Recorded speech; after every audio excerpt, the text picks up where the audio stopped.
Hello मित्रांनो, तुमचं सर्वांचं स्वागत आहे परत नवीन एका व्हिडिओमध्ये.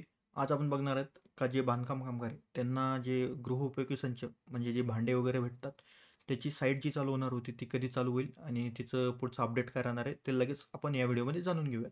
तर जी महाराष्ट्र सरकार आहे त्यांनी जे एजंट वगैरेंचं जे एजंट वगैरे लोक होतात, ते जे पैसे घेऊन काम करतात त्यांचं काम ठप्प करण्यासाठी जी साईट आहे ती चालू केलेली आहे. ती साईट 1 जुलैपासून चालू होणार आहेत. 1 जुलैपासून ती साधारणपणे रात्री 12-1 वाजता चालू होईल. तर त्या साईटची मी एक लिंक तुम्हाला डिस्क्रिप्शनमध्ये देऊन टाकेल. तर आज आपण जे बघणार आहेत का ते साईटमध्ये गेल्यानंतर तुम्हाला फॉर्म वगैरे कसा भरायचा, डेट वगैरे कशी घ्यायची, ते आपण या व्हिडिओमध्ये जाणून घेणार आहेत. ती साईट आजपासून चालू झालेली आहे. मी तुम्हाला त्या साईटचं पूर्ण ओव्हरव्ह्यू देणार आहे आणि ती साईट कशी काम करते ते पण सांगणार आहे आणि डिस्क्रिप्शनमध्ये त्या साईटची लिंक पण देणार आहे. तर जे पण या व्हिडिओमध्ये नवीन असतील त्यांनी फटाफट लाईक करायचं आहे, सबस्क्राईब करायचं आहे आणि बेल आयकॉनला ऑलवर करायला विसरू नका. तर आपण फटाफट त्या साईटवर जाऊ आणि तुम्हाला सांगतो मी ती साईट कशी काम करते. तर फटाफट तुम्हाला क्रोमवर यायचं आहे.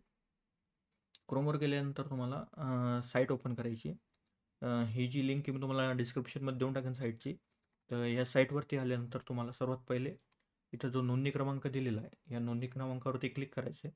तिथं जो पण तुमचा नोंदणी क्रमांक असेल, तो नोंदणी क्रमांक तिथं टाकायचा आहे.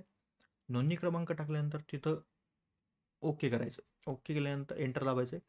नोंदणी क्रमांक तिथं टाकले तुमची इथं जी जन्मतारीख आहे ती पण येऊन जाईल. नूतनीकरण कधी संपणार आहे तुमचं जे रिन्युअल आहे, ते तुमचं कधी संपणार ते पण तिथं दिसेल. तुमचा मोबाईल नंबर, आधार नंबर आपण ते हाईड करून टाकू. त्याचा काही विषय नाही. कारण ते पर्सनल डिटेल्स शेअर नाही करू शकत यूट्यूबवरती. नाहीतर चॅनल जे व्हिडिओ आहे तो ब्लॉक होऊन जातो. त्यासाठी मी तुम्हाला हे दाखवू शकत नाही. पण हां, तुमचा इथं आधार नंबर, मोबाईल नंबर येईल. आणि जे नाव वगैरे असेल ते पूर्ण नाव येईल. जे जन्मतारीख आहे, ती जन्मतारीख येईल तुमची. इथं जन्मतारीख नव्हती, जी नोंदणी दिनांक आहे तुमची ती जो नोंदणी दिनांक येईल. त्यानंतर तुमचं वय येईल इथं. त्यानंतर तुम्हाला तुमच्या जिल्ह्यातलं जे का गोडाऊन आहे, जे पण भांडे वाटतात, जे भांड्याचे जे मेन एजंट आहे, म्हणजे जे गव्हर्नमेंटने जे कॉन्ट्रॅक्ट दिलेलं आहे, त्यांची नावं येतील. तुमचं जे पण तालुक्याचं असेल, ते तालुका तुम्हाला सिलेक्ट करायचा आहे. मी चिकलठाणा सिलेक्ट करतो कारण आमच्या इथं चिकलठाण्याचं जवळ पडतं. तर फटाफट अपॉइंटमेंट डेटवर क्लिक करायचं आहे. इथं अपॉइंटमेंट डेटवर क्लिक करायचं आहे. तर हां, तर त्यांनी एक नवीन सूचना काढली. जे पण आतापासून अपॉइंटमेंट चालू होईल, जी आतापासून साईट चालू होईल, ती 1 वाजेनंतर म्हणजे 1 ते 15 तारखेपर्यंत तिथं काही कोणतीही अपॉइंटमेंट घेता येणार नाही. त्यानंतर 15 तारीख सिलेक्ट करायची आहे. 15 तारीख सिलेक्ट केल्यानंतर इथं एक डिटेल येईल. ती डिटेल तुम्हाला सबमिट करायची. त्यानंतर तुम्हाला एक स्वयंघोषणापत्र तिथं टाकायचं आहे. स्वयंघोषणापत्र तिथं टाकल्यानंतर तुम्हाला डाउनलोड करायचं आहे. स्वयंघोषणापत्र डाउनलोड केल्यानंतर त्यामध्ये तुम्हाला तुमची डिटेल्स भरायची आहे. ती डिटेल्स भरल्यानंतर तुम्हाला इथं ते अपलोड करायचं आहे. ते मी ते अपलोड करून घेतो. 1 सेकंड थांबा.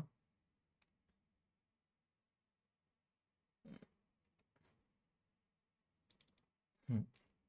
ते स्वयंघोषणापत्र मी तुम्हाला डिस्क्रिप्शनमध्ये देऊन टाकेल. नाहीतर तुम्ही याच्यावर क्लिक करून डायरेक्ट डाउनलोडही करू शकता. तर ते स्वयंघोषणापत्र तुम्हाला अपलोड करायचं आहे.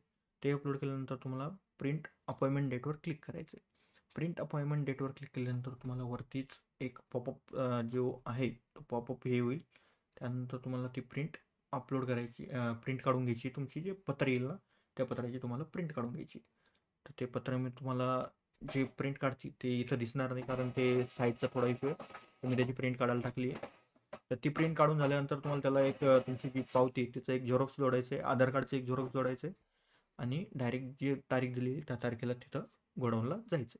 तर एवढंच आहे त्या व्हिडिओमध्ये. जर तुम्हाला काही शिकायला भेटलं असेल तर या व्हिडिओला लाईक, शेअर, सबस्क्राईब करा. आपण भेटूयात नवीन व्हिडिओमध्ये. बाय.